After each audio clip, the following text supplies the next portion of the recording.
تیرا مشہور سخاوت تیری، تو ہی بحر سخاوت، تو ہی شاہ ولایت، شجر دریا ستارے کریں تیری اطاعت، دم دم علی زمزم علی۔ اعوذ باللہ من الشیطان الرجیم، بسم اللہ الرحمن الرحیم۔ حضرت امیر المومنین علی بن ابی طالب علیہ السلام کے فرامین کا سلسلہ اور نہج البلاغہ کی ترتیب کے لحاظ سے تیسرے باب کا 119 نمبر فرمان آپ صاحبان کی خدمت میں ہدیہ کرنے کا شرف حاصل کیا جا رہا ہے۔ وقال علیہ السلام، آپ علیہ السلام نے ارشاد فرمایا، مثل الدنیا کا مثل الحیۃ، دنیا کی مثال سانپ جیسی ہے، لین مسھا،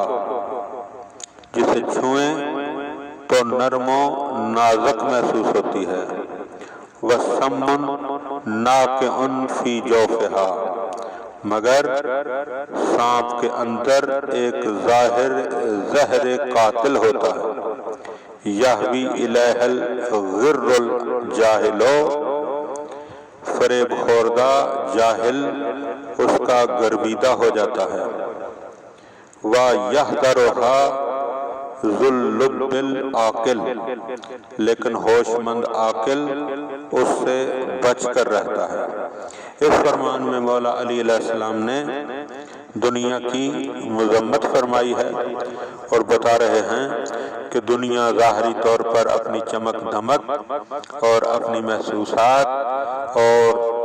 دیگر بہت سارے امور کی وجہ سے انسان کی آنکھوں کو خیرہ کر دیتی ہے، چکا چوند جو ہے وہ انسان کو اپنی طرف متوجہ کرتی ہے،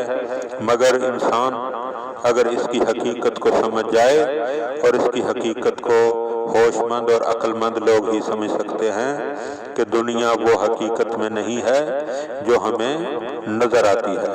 اگر دنیا حقیقت میں وہی ہوتی جسے ہم سمجھ رہے ہیں تو پھر اللہ کے انبیاء، اللہ کی طرف سے بھیجے ہوئے انبیاء اور اولیاء اللہ جو ہیں وہ اس کی طرف متوجہ ہوتے، لیکن ہم دیکھتے ہیں کہ اولیاء اللہ نے، انبیاء اللہ نے دنیا سے منہ کو موڑا ہے، یعنی زہد کو اختیار کیا ہے۔ لہذا انسان کو چاہیے کہ دنیا میں جو چند روزہ زندگی ہے اسے بڑے محتاط انداز میں گزارے۔ اللہم صلی علی محمد و آل محمد۔